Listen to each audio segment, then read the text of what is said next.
जय मैथिली। खेल अहाँ के मानव जीवन के अंग छै। एक समय एहन छलैया जे अपन भारतवर्ष में मुख्य रूप से फुटबॉल आ क्रिकेट दुइएटा खेल के प्रचार छलै, लेकिन आइ सब क्षेत्र में भारत विकास भऽ रहल अछि और सब क्षेत्र में सरकारक सेहो सपोर्ट भेट रहल छै।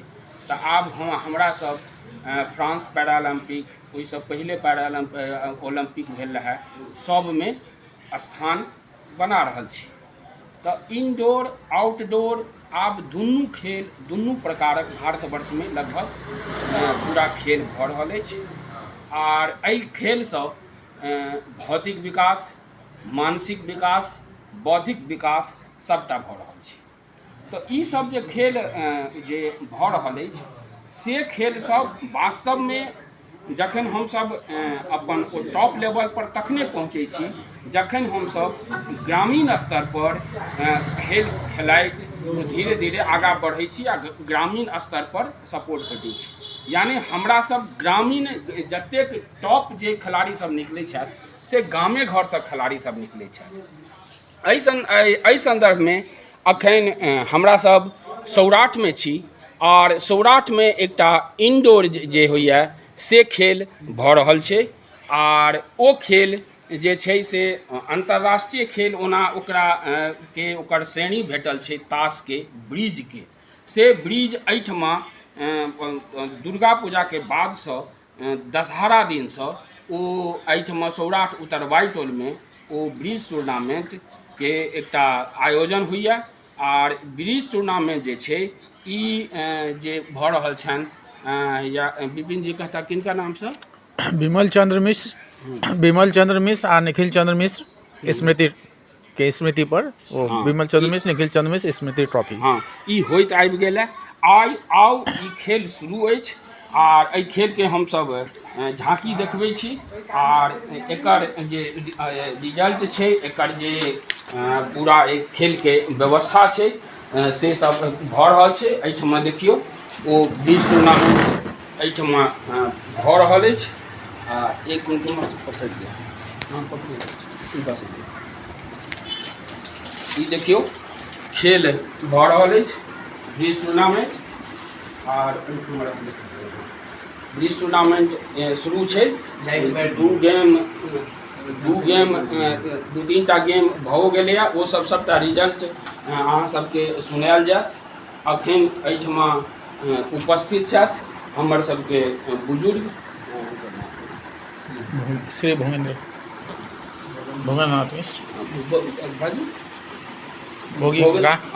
भोगिका और राधा भैया के नाम राधा भैया राकेश जी नुन्नू ई एकटा एहिठमा अखन भऽ रहल अछि। एहन तीनटा गेम एहिसँ पहिलहो भऽ चुकल अछि, 4टा गेम भऽ चुकल अछि। एकर जे फाइनल छै से कोजगरा दिन परसू हैत और हमरा लोकनि ई एकर जे एकर अपडेट छै से अहाँ सबके मैथिल पुनर्जागरण प्रकाश के तरफ से हमेशा बतायल जायत। एहिठमा आब एम्पायर से दू शब्द हम जानना चाहबनि। प्रवीण भैया एहिठाम उपस्थित छै।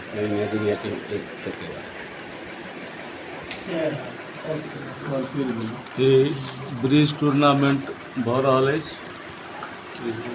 ब्रिज टूर्नामेंट के इतिहास बहुत पुरान अछि।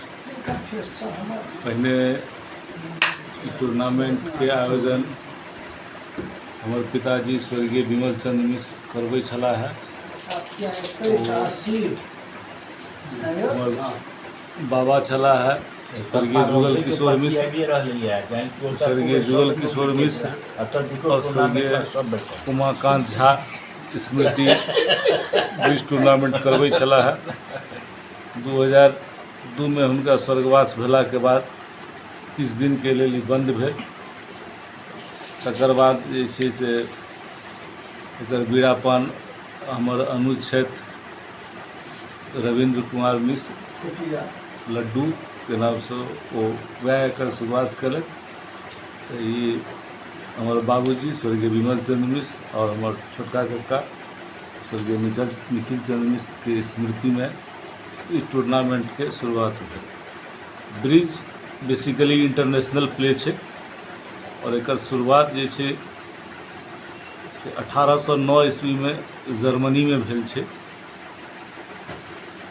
3टा इंजीनियर के द्वारा एकर जे छै से शुरुआत कयल गेल अछि।